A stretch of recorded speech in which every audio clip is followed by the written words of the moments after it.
I remember the first time I got a cell phone. I was in college. Before then, cell phones weren't really around. I know that my parents had one probably the size of a VHS player, and we really weren't able to have personal cell phones very much. Some people had phones in their car, but growing up for me, it wasn't until I was in college that I got one. And I remember my first bill. I had gone over my minutes so much that I had to pay a couple $100 more than what my bill was. And it really floored me. I thought, how in the world did this happen? Well, the truth was, I hadn't really looked at the fine print. Has that ever happened to you? You look at the fine print and you go, wow, why in the world did I not know this? And when we don't have those clear boundaries defined for us, maybe they're there, but we just don't know it. Or maybe in some areas of our life there aren't any boundaries. And we have to suffer the consequences of going over those boundaries. It sometimes gets us mad. You want to call the hotline and say, hang on a second, you didn't make this clear. I didn't know that I had to pay this much if I went over so many minutes. I didn't understand. I knew I'd get charged something, but golly, a couple $100, that's huge for a college student. Parents, when we look at this idea of technology in the lives of our teens, we need to come up with a strategy in order to help our teens understand how to use technology in a wise way.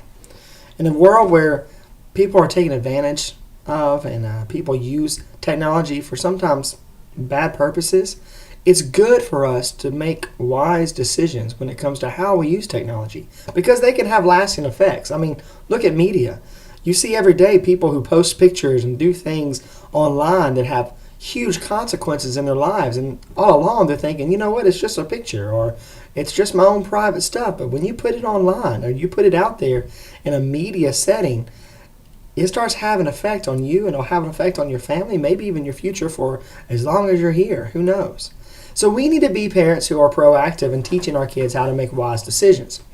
Well, that's what leads me to this consequence and rules. Maybe you are familiar with, maybe you've never heard of the term of a technology contract. It's kind of a thing that's been around for a while, but it's been a movement among parents that has had huge effects on their teenagers' ability to use technology, but not only that, but use it in a wise way. What a technology contract is a set of rules. It says, you know what, I'm giving you this technology as your parent. Even if they buy it on their own, you're still in charge of what they do and what they have. And so you're saying, I'm allowing you to have this technology. Because of that, there's some guidelines, there's some rules. You lay out the rules for having that technology, the things they can and cannot do with their phones or with their iPads or their iPods or their whatever they have, their computers or laptops. You set out those rules, their game system, there's another one. You set out those rules, you lay them out, but you also lay out consequences for going over those rules. So what you're doing is, you're not saying, I'm going to make it where you can't do any of these things. I'm going to take that choice away from you. Instead, you're empowering them, saying, I'm going to give you the choice to do these things. You have the choice to make a wise decision or a non-wise decision. Isn't that how God works with us? He gives us free will to choose Him, to choose to love Him, or to choose to go against Him. It teaches us to make wise decisions. Now, just like with God, there are consequences for when we make unwise choices. And we have to live with them, but not only that, we have to own up to them. And so what you're doing with the technology contract is saying, I'm allowing you to have this technology. I'm allowing you to do, what you want to with it within these perimeters. And if you go outside of these very strict, defined, or specific, defined perimeters, you will have a very specific, defined consequence. And you're saying, now that you know these things, you're going to sign this contract saying, I understand these rules, and I understand these provisions, and I understand these consequences for me going over or outside these boundaries that are listed within this contract.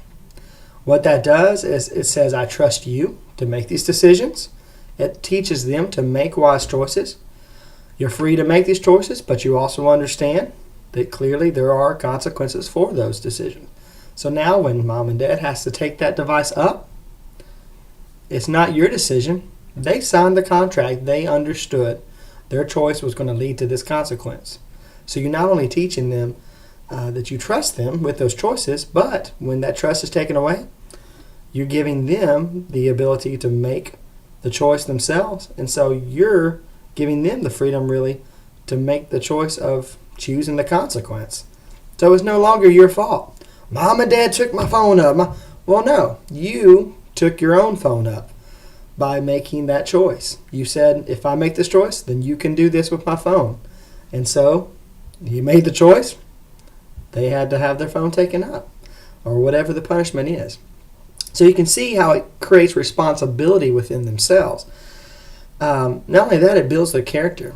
It's saying, you know what, I'm not going to beat you over the head and force you to make these choices. I'm going to give you the ability to make the right choices, but also give you the grace knowing that, hey, you have a consequence, but you may even put in their stipulations. Here's how they can get that device back, or here's how they can get some of those freedoms back and give them something to work towards. Again, laying out the boundaries makes it a whole lot harder for someone to complain when they know exactly what they're getting into. But it also teaches them responsibility by not making the choices for them, but giving them the ability, rather, to make those choices themselves in a framework of grace and understanding that their consequences and their decisions are going to have consequences. But it also puts them in control.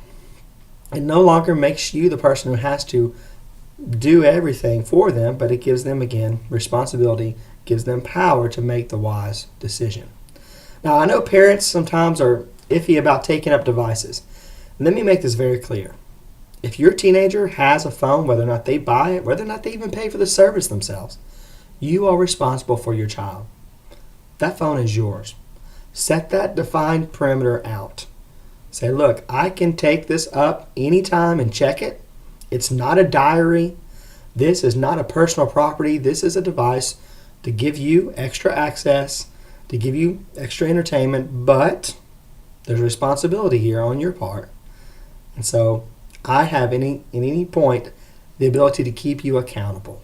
And again, doesn't God do that with us? He puts people in our lives, Christian brothers and sisters, that keep us accountable with the freedom God's given us. So what a great biblical concept to teach your child. Say, look, I'm here to help you make wise choices, and I'm going to keep you accountable. And so by doing that, I'm going to check your stuff. I'm going to check your online accounts. I'm going to check your tweets. I'm going to check your texts. I'm going to check your iPods to see if you downloaded text apps so that when you can't text, you might try to use your iPod to text. I'm going to keep that from happening.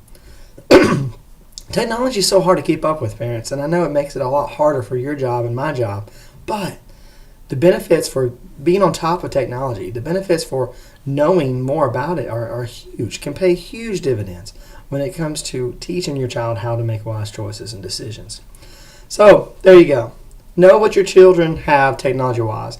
If you don't have a contract in place, it is not too late to start.